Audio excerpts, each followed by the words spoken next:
It is an absolutely staggering amount of money, and it was buried away on page 199 of the Department of Health's annual report that was published yesterday. I suppose there was other stuff going on, which is why it wasn't picked up, but I did find it this morning, and I'm going to talk you through these literally jaw-dropping, some would say scandalous numbers. £8.7 billion lost in total on £12.1 billion of PPE purchased in a single year, 2020 to 21.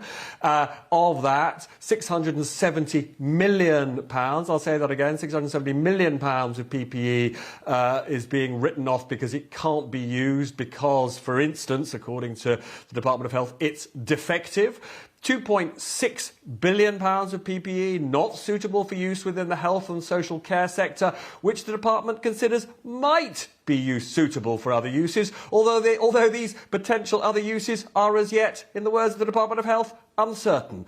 £750 million of PPE in excess of the amount that will ultimately be needed, and £4.7 billion of adjustment to the price because they paid over the odds to the tune of £4.7 billion.